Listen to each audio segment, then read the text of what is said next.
정부가 수도권 공공택지 조기 공급 방안을 발표했습니다. 이에 따라 내년 7월부터 경기도 하남과 과천 등의 지역에서 공공분양 아파트 6만 가구 사전 청약이 진행됩니다. 서초구와 송파구, 마포구 등 지역의 고가 아파트를 중심으로 실거래가 하락 사례가 나옵니다. 정부는 8.4 대책의 효과가 나타나고 있다고 평가했습니다. 투자자 예탁금과 증권사 종합자산관리계좌 잔고가 사상 최대치를 기록했습니다. 카카오게임즈 청약에 몰렸던 자금이 시장에 머물려 또 다른 IPO 대여를 노리는 것으로 풀이됩니다. 코로나19 확산 여파로 올 들어 감소한 자영업자의 규모가 전년 대비 약 5배 급증한 것으로 집계됐습니다. 센 경제라이브 시작합니다.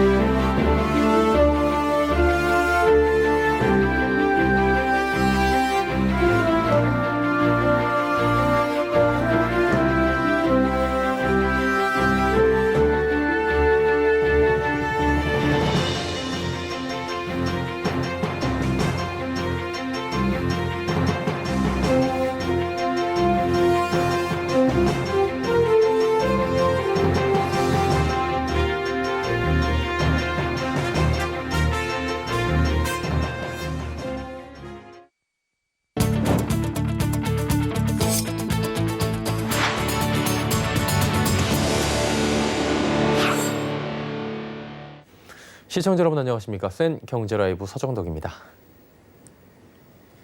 내년 7월부터 2022년까지 경기도 하남 교산지구와 과천, 용산 정비창 등 수도권 주요 공공택지에서 공공분양아파트 6만 가구 사전 청약이 진행됩니다. 정부는 오늘 부동산 시장 점검 관계장관회의에서 이 같은 내용의 수도권 공공택지 사전 청약 등 조기 공급 방안을 내놨습니다. 이번 주택 공급에는 중형급에 해당하는 전용 60부터 85제곱미터 주택 비율을 최대 50%까지 높인다는 방침입니다. 사전 청약은 본 청약 1, 2년 전에 아파트를 조기 공급하는 제도로 당첨되고 나서 본 청약 때까지 무주택자 요건을 유지하면 100% 입주를 보장합니다.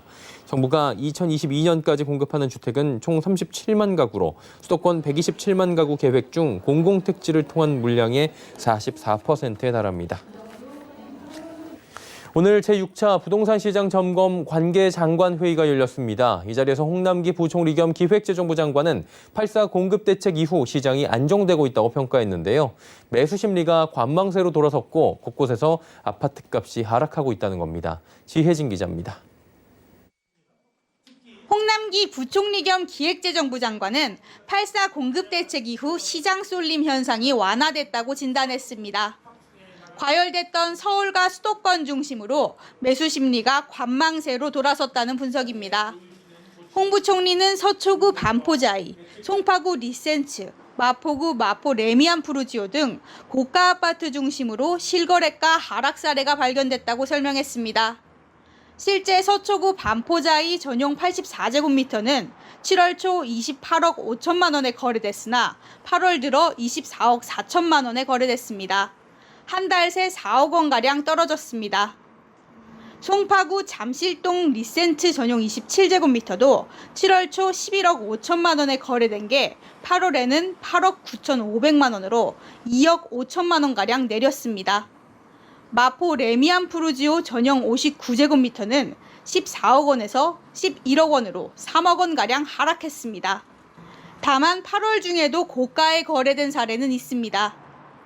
반포자이 전용 84제곱미터는 8월에도 28억 원에 거래된 사례가 있고 잠실 리센츠 전용 27제곱미터도 10억 7천만 원에 실거래를 찍었습니다. 마포 레미안 푸르지오는 지난달 8건이 신고됐는데 2건을 제외하고는 모두 기존 시세인 14억 원에서 14억 5천만 원 사이에 거래됐습니다. 전문가들은 아직 시장이 안정됐다고 평가하기엔 이른 감이 있다고 설명합니다. 세부담과 대출 규제로 초고가 주택 거래가 크게 위축된 상황에서 거래 사례가 많지 않아서 이를 통해 시장의 움직임을 판단하기는 아직은 조금 이르지 않나 생각되고요. 서울경제TV 지혜진입니다. 서울 아파트 전셋값 상승폭이 축소되고 있는 가운데 서초구 반포동의 소형 전셋 가격이 하락했습니다. 임대차 3법이 시행된 지 한 달가량 된 시점에서 이 대책의 효과가 소형 평형에서 먼저 나타나고 있다는 분석입니다. 정창신 기자입니다. 서울 서초구 반포동 반포자이 아파트 단지. 국토부 실거래가 공개 시스템에 따르면 지난달 전용 59.9제곱미터 전세 매물이 8억 9,250만 원에 거래됐습니다. 전달 11억 원의 최고가로 거래된 걸 감안하면 한 달 새 2억 원가량 빠진 겁니다. 아크로 리버파크 전용 59.9제곱미터도 7월 14억에서 8월 12억 7천만 원으로 1억 3천만 원 하락했습니다. 이 지역 또 다른 단지인 레미안 퍼스티지와 반포 서밋 단지 소형 전세 가격도 한 달 새 1억 5천만 원가량 하락하는 모습이 나타나고 있습니다. 임대차 3법 중 계약갱신 청구권제와 전월세 상한제는 지난 7월 31일부터 시행됐습니다. 국토부 실거래가 시스템이 계약일을 기준으로 집계되는 점을 감안하면 임대차법 시행으로 소형 평형이 먼저 안정화되고 있는 것으로 분석됩니다. 소형 평수 전세 가격이 안정화되면 중대형 평수에도 영향을 충분히 줄 수가 있겠죠. 서울경제TV 정창신입니다. 증시의 주변 자금으로 꼽히는 투자자 예탁금과 증권사 종합자산관리 계좌 잔고가 사상 최대를 기록했습니다. 역대급 청약 열풍으로 카카오게임즈에 쏠렸던 유동성이 고스란히 시장에 머문 것으로 분석되는데요. 하반기 또 다른 대우로 꼽히는 빅히트 엔터테인먼트 IPO 등 또 다른 투자처로 옮겨갈 가능성이 커 보입니다. 김혜영 기자입니다. 카카오게임즈 일반 공모주 청약에 몰렸던 돈 중 주식을 배정받지 못해 환불된 자금은 58조 원. 이 중 절반이 국내 증시 주변에 잔류하고 있는 것으로 나타났습니다. 금리가 워낙 낮은 데다 부동산 규제 등으로 언제든지 주식시장에 들어갈 기회를 엿보고 있는 겁니다. 카카오게임즈 청약 증거금이 환불된 지난 4일 하루 동안 불어낸 투자자 예탁금과 CMA 잔고를 합한 금액은 29조 원에 달합니다. 카카오게임즈 청약으로 몰렸던 자금의 절반 가까이가 옮겨간 셈입니다. 4일 기준 증시 대기 자금인 투자자 예탁금은 63조 2천억 원을 기록했습니다. 하루 전과 비교해 무려 16조 원 가까이 늘었습니다. 펀드나 주가연계증권 ELS 등 금융상품을 살 수 있는 증권사 종합자산관리계좌 CMA 잔고도 13조 원 증가해 신기록을 세웠습니다. 이처럼 투자자 예탁금과 CMA 잔고가 하루 새 각각 10조 원 이상씩 늘어나는 것은 극히 이례적인 일입니다. 이렇게 시장에 머물고 있는 뭉칫돈은 다음 달 BTX 소속사 빅히트 엔터테인먼트의 상장이 계획된 만큼 청약 열풍 지속의 원동력이 될 것으로 분석됩니다. 서울경제TV 김혜영입니다. 올 들어 감소한 자영업자의 규모가 전년 대비 약 5배 많은 12만 7천 명으로 집계됐습니다. 중소기업연구원과 통계청에 따르면 자영업자 중에서도 특히 고용원이 있는 자영업자의 감소폭이 컸습니다. 고용원이 없는 자영업자는 증가한 것으로 나타났는데 작년과 비교하면 증가폭은 크게 줄어들었습니다. 코로나19가 큰 폭의 자영업자 감소를 유발한 것으로 풀이됩니다. 사회적 거리두기 강화로 자영업자의 어려움이 한층 심화한 가운데 업계에서는 자영업자 대상 정부 지원이 신속하게 이뤄져야 한다고 목소리를 냈습니다.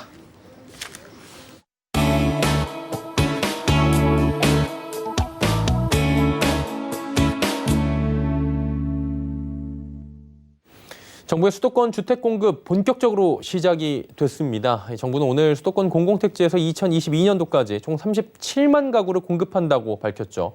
특히 3기 신도시를 중심으로 내년 하반기부터 6만 가구를 사전 청약하겠다라는 계획도 발표해서 관심이 뜨거운 상황입니다. 자세한 내용 살펴보도록 하겠습니다. 부동산팀의 설석용 기자 연결돼 있습니다. 안녕하세요. 안녕하십니까? 예, 지금 굉장히 공급 계획에 많은 분들이 좀 반가워하시는 것 같아요. 내용부터 좀 살펴볼까요? 네, 정부는 오늘 3기 신도시 등 수도권 공공택지를 포함해 2022년까지 총 37만 가구를 공급한다고 밝혔습니다. 37만 가구는 2020년 9만 가구, 2021년 13만 가구, 2022년 15만 가구 순으로 공급될 예정인데요. 이 중 24만 가구는 분양 물량으로 공급돼 무주택자의 내 집 마련 기회가 크게 확대될 전망입니다. 특히 분양 물량 24만 가구 중에서도 6만 가구는 내년 하반기부터 사전 청약을 한다고 밝혀 해당 지역에 대한 관심이 뜨겁습니다. 올해 초 발표된 3기 신도시와 용산 정비창 등 서울 공공택지가 계획에 포함됐는데요. 워낙 초반부터 관심이 쏠린 지역이었던 만큼 사전 청약을 위한 실수요자들의 움직임도 분주할 것으로 예상됩니다. 관심 있는 건 사실 역시나 어느 지역이 언제부터 사전 청약하느냐인데 이 부분 어떻습니까? 네, 내년 7월부터 3기 신도시를 중심으로 사전 청약이 시작이 되는데요. 내년 7월과 8월에는 인천 계양지구 1,100가구, 내년 9월과 10월에는 남양주 왕숙 2지구 1,500가구, 내년 11월과 12월엔 남양주 왕숙 2,400가구, 부천 대장 2,000가구, 고양 창릉 1,600가구, 하남 교산 1,100가구 등 3만 가구의 사전 청약이 진행됩니다. 그 외 나머지 3만 가구는 2022년 상반기에 이뤄질 예정입니다. 여기에 서울권 관심 지역들에 대한 계획도 나왔는데요. 서울 용산 정비장은 2022년 하반기 공급될 예정입니다. 또 태릉 골프장은 내년 상반기 교통대책이 수립된 뒤에 과천 청사 부지는 청사 활용 계획이 수립되고 나서 사전 청약이 가능할 전망입니다. 용산 캠프킴은 미군의 부지를 반환한 뒤에 서부 면허시험장은 면허시험장 이전 계획이 확정된 후에 구체적인 계획이 나올 것으로 예상됩니다. 사전 청약 조건 관심 가는 분들 굉장히 많으실 것 같은데요. 사전 청약 조건 또 주의해야 될 점들이 있을 것 같아요. 정리해 주시죠. 네, 사전 청약은 본 청약보다 1년에서 2년 조기 공급하는 것을 말하는데요. 먼저 사전 청약을 하려면 무주택 세대 구성원, 입주자 저축 가입, 해당 지역 거주 등 몇 가지 요건을 갖춰야 합니다. 특별 공급은 공급 유형에 따라서 별도의 요건을 추가로 충족해야 하는데요. 특별 공급은 신혼부부, 생애 최초, 다자녀, 노부모 부양 등 현행 본 청약 제도와 동일한 요건을 적용합니다. 신혼부부 특별 공급은 혼인 기간 7년 이내 예비 신혼부부, 6세 이하 자녀를 둔 한부모 가족 중에서 소득 요건 등을 충족하면 청약이 가능합니다. 생애 최초 특별 공급은 세대에 속한 모든 자가 과거 주택 소유 사실이 없어야 하며 5년 이상 소득세 납부, 소득 등의 요건을 충족해야 하고, 다자녀 가구 특별 공급은 미성년 자녀가 3명 이상인 무주택 세대 구성원으로 소득 등의 요건을 충족해야 합니다. 미성년 자녀에는 태아도 포함됩니다. 노부모 부양 특별 공급은 만 65세 이상 직계 존속을 3년 이상 계속해 부양하고 있는 무주택 세대주로 자산과 소득 등의 요건을 충족하면 사전 청약이 가능합니다. 또 기본적으로 수도권 등 해당 지역에 거주 중이어야 사전 청약이 가능하지만 의무 거주 기간의 경우 본 청약 시점까지만 충족이 되면 최종적으로 입주 여부가 확정됩니다. 다만 주택 건설 지역의 규모와 위치, 투기 과열 지구 지정 여부 등에 따라서 의무 거주 기간, 거주지 요건 등이 달라서 반드시 해당 지역의 청약 자격을 사전에 확인하셔야 합니다. 사전 청약에 당첨되신 분들은 다른 세대의 사전 청약을 재차 도전할 수는 없습니다. 또 사전 청약에 당첨돼 입주를 하기 위해서는 무주택 요건 유지가 필수적이기 때문에 사전 청약 당첨자가 다른 주택의 일반 청약에 당첨됐을 경우 입주를 하고 싶다면 사전 청약 당첨 세대는 포기하셔야 합니다.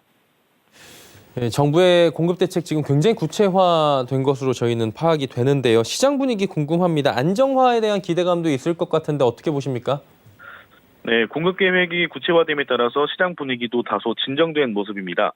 과거 노태우 정권 시절에서 200만 가구 공급 정책을 펼쳤었는데요. 그중 80만 가구가 수도권에 집중됐습니다. 당시에는 실수요자보다 투기 수요가 대폭 늘어나 실패한 정책이라는 평을 받았습니다. 하지만 이번 문재인 정부에서는 투기 수요에 대한 강력한 규제를 하고 있기 때문에 수도권에 공급되는 주택은 실수요자들의 몫이 될 가능성이 매우 높습니다. 정부가 최종적으로 127만 가구를 수도권에 공급하겠다고 밝혔는데요. 이 가운데 재건축과 공공택지 등 잡음으로 인해 물량이 좀 빠진다고 해도 100만 가구 공급은 예상이 됩니다. 사실상 공급 폭탄이라는 말이 나올 정도인데요. 당연히 젊은 층들의 내 집 마련에 대한 기대 심리가 커져서 심리적 안정 효과가 있을 거라는 분석도 나옵니다. 윤지혜 부동산 114 수석연구원의 얘기 들어보시죠. 젊은 층을 중심으로 공급량을 크게 늘리는 거고, 사전 청약에서도 한 절반가량은 젊은 층한테 배분될 가능성이 있다 보니까 일단 심리적인 안정? 이 부분에는 효과가 있다고 보고 있어요. 공급 폭탄이다라는 표현을 지금 언급을 해주셨는데 그에 따른 부작용 지금 궁금하고요. 대기 수요자들 많아지면 전월세 시장에 좀 긍정적인 영향이 오지 않을까 싶은데 이 부분 어떻게 봅니까? 네, 조금 우려되는 부분은 있습니다. 아무리 청약을 기대하는 실수요자들이 앞으로 1, 2년 뒤를 계획하며 대기하는 현상이 늘어날 것으로 보이는데요. 내 집 마련을 원하는 수요자들에게는 쉽게 오지 않는 기회이기 때문에 대기 수요자로 돌아설 가능성이 매우 높다는 게 업계 전망입니다. 대기 수요의 기본은 무주택 기간을 유지하는 것이기 때문에 전월세 시장에서 한동안 머무르게 되는 건데요. 이에 따른 전월세 시장의 불안정 상태가 유지될 수 있다는 지적이 제기됩니다. 하지만 이번 공급 계획이 결국 부동산 시장 안정화의 청신호라는 평가도 나옵니다. 윤지혜 수석연구원입니다. 7만 가구 정도 예상하고 있잖아요. 정부가 수도권에서. 사실 이게 계획대로 공급이 되면 사실 시장 안정을 떠나서 시장이 하락 전환할 가능성도 있는 거죠. 네, 경계해야 할 부분도 있습니다. 정부가 수도권 127만 가구 공급 계획을 밝히긴 했지만 2028년까지의 계획이라 사실 앞으로 8년 동안 약속한 물량이 시장에 다 나올 수 있을지는 아직 미지수입니다. 정권도 2번 바뀔 테고요. 앞으로 어떤 변수가 있을지 모르니 아직 장담하기는 이릅니다. 집값 상승에 대한 걱정으로 2020년 올 상반기를 지나온 곳이라면 내년부터는 내 집 마련을 위한 눈치 싸움이 좀 치열해질 것으로 전망된다고 합니다. 부동산 시장은 정부에 따르면 점차 안정세를 찾아가고 있는 가운데 내년 하반기 사전청약 시즌 기대를 한번 해볼 만한 것 같습니다. 부동산팀의 설석용 기자였습니다. 고맙습니다. 감사합니다.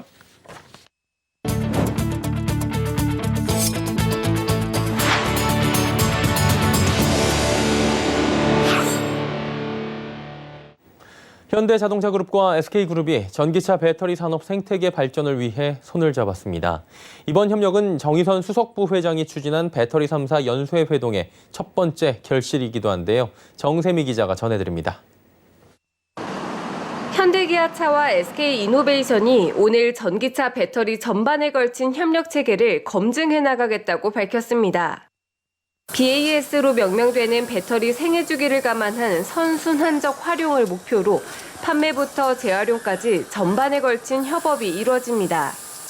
이를 통해 소재 공급 안정성 강화와 이산화탄소 배출량 감소, 전기차와 배터리 재사용을 연계한 최적 설계 등을 도모합니다. 먼저 양사는 기아차 니로 EV에 탑재되는 배터리팩을 수거해 검증합니다. 차량용으로 사용이 어려운 배터리를 에너지 저장 장치 등 다른 용도로 사용하는 배터리 재사용의 방안을 모색합니다. 또한 차량 배터리로부터 리튬과 니켈, 코발트 등 경제적 가치가 있는 금속을 90% 이상 추출하는 배터리 재활용도 추진합니다.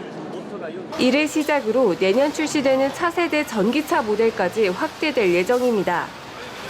업계에서는 정 수석부 회장이 삼성 SDI와 LG화학, SK이노베이션 공장을 방문하며 구축한 K배터리 동맹의 첫 성과라는 점을 주목하고 있습니다. 지난 5월부터 연쇄 회동을 이어왔는데 지난 7월 초 SK이노베이션 서산 배터리 공장을 찾아 최태원 SK그룹 회장과 만남을 갖고 급물살을 타게 됐습니다. 이에 따라 양사의 이번 협력이 그린 뉴딜과 미래 모빌리티 사업 등 전기차 관련 실질적 성과를 이끌어낼 첫걸음이 될 전망입니다. 서울경제TV 정세미입니다. 롯데와 신세계, CJ 등 유통과 대기업들이 추석을 앞두고 협력사에 1조 2천억 원에 달하는 납품 대금을 조기 지급하기로 했습니다. 코로나19에다 태풍 피해로 이중고를 겪고 있는 협력사의 자금 운용을 돕는다는 방침입니다. 문다희 기자입니다. 유통대기업들이 추석을 앞두고 협력사의 각사별로 수천억 원의 납품 대금을 조기 지급합니다. 코로나19 여파와 연이은 태풍으로 어려움을 겪고 있는 협력사들의 자금 운용에 도움을 주기 위함입니다. 롯데그룹은 오는 28일까지 납품 대금 6천억 원을 조기 지급하기로 했습니다. 평상시 대비 10일가량 앞당겨 지급하는 겁니다. 이번 납품 대금 조기 지급에는 롯데백화점과 롯데이커머스, 롯데정보통신, 롯데건설, 롯데케미칼 등 35곳이 참여하며 약 13,000개의 중소협력사가 혜택을 보게 됩니다. 신세계그룹도 추석을 앞두고 중소협력업체 납품 대금을 기존 정산일보다 4일에서 10일 앞당겨 지급합니다.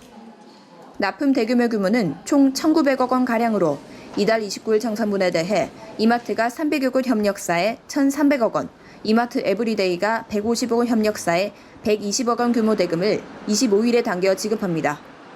신세계백화점도 1,600억 원 협력사에 10월 8일로 지급 예정이던 500억 원을 10일 앞당긴 이달 28일 지급합니다. CJ그룹도 중소협력사에 3,700억 원의 결제 대금을 조기 지급하기로 결정했습니다. CJ그룹 계열사 6곳의 협력업체 7,400여 곳이 정상 지급일보다 평균 1개월가량 앞당겨 결제 대금을 받게 됩니다. 선지급 규모는 CJ제일제당 1,600억 원, CJ대한통운 760억 원, CJENM 500억 원, 올리브영 500억 원, CJ프레시웨이와 CJ올리브네트워크스가 300억 원입니다. 이번 유통 대기업들의 조기 지급을 통해 임금, 상여금, 원자재 대금 등이 필요한 협력사에 숨통이 트일 전망입니다. 서울경제TV 문다입니다.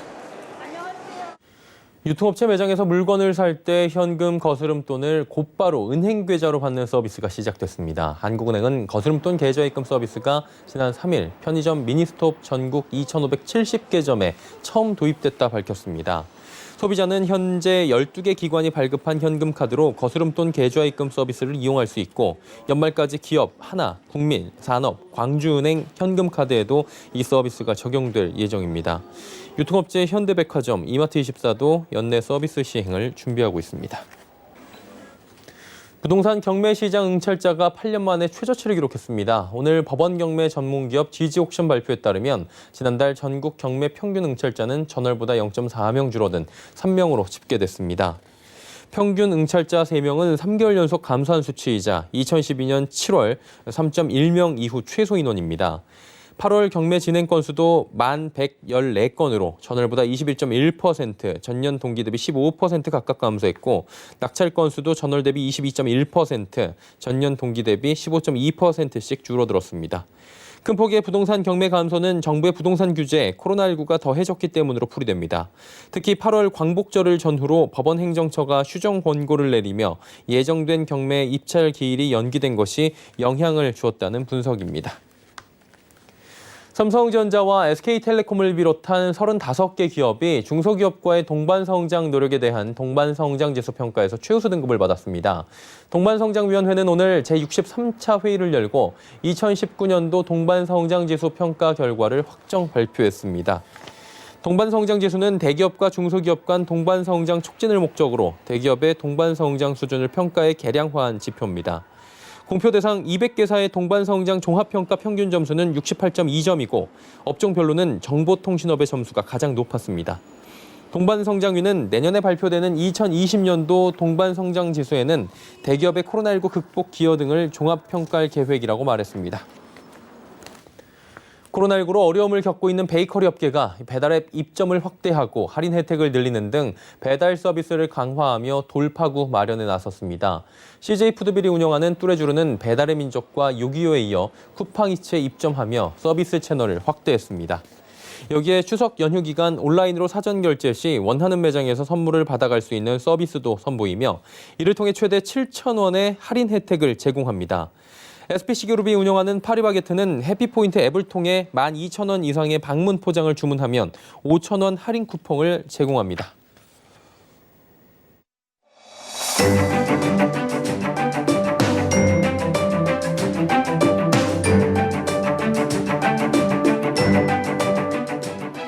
안녕하세요. K웨더 라이프스타일 예보 김단비입니다. 내일은 서쪽 지방을 중심으로 비 소식이 있는데요. 내일 새벽 서쪽 지방을 중심으로 차차 흐려져 비가 내리기 시작하겠고요. 아침에는 경북 내륙까지 확대되겠습니다. 예상되는 비의 양을 살펴보면 내일까지 강원 영동을 제외한 중부지방에는 10에서 40mm, 특히 충청도 많은 곳에는 60mm 이상이 되겠고요. 그 밖에 경북 내륙과 전라도에는 5에서 30mm가 되겠습니다. 비는 낮에 서쪽 지방부터 그치기 시작해 늦은 저녁 대부분 그치겠습니다. 한편 중부지방의 낮 기온 서울 25도, 대전과 강릉 26도로 비교적 선선하겠는데요. 광주의 낮 기온은 27도, 대구는 30도까지 오르면서 남부지방을 중심으로는 낮더위가 이어지겠습니다. 내일은 서쪽에서 다가오는 약한 기압골의 영향을 받으며 서쪽 지방을 중심으로 비가 내리겠고요. 충청도와 경북은 오전에, 그 밖에 남부지방은 종일 미세먼지 농도 나쁨 수준을 보이며 공기가 탁하겠습니다. 다음은 자세한 지역별 날씨입니다. 중부지방은 낮까지 비가 내리다 그치겠고요. 낮 기온 25도 안팎으로 비교적 선선하겠습니다. 동해안은 아침부터 점차 흐려지겠고 낮 기온 속초와 강릉 26도, 울진 27도가 예상됩니다. 남부지방 전라도에도 아침부터 낮 사이에 비가 내리겠고요. 낮 기온은 부산 28도, 제주 30도로 낮더위가 이어지겠습니다. 바다의 물결은 동해상으로 최고 3m까지 높게 일어 주의하셔야겠습니다. 주 후반에는 강원 영동과 남부지방을 중심으로 비 예보가 들어있습니다. 날씨였습니다. 수엔 경제 라이브 저희가 준비한 소식은 여기까지입니다. 편안한 저녁 시간 보내시길 바랍니다. 고맙습니다.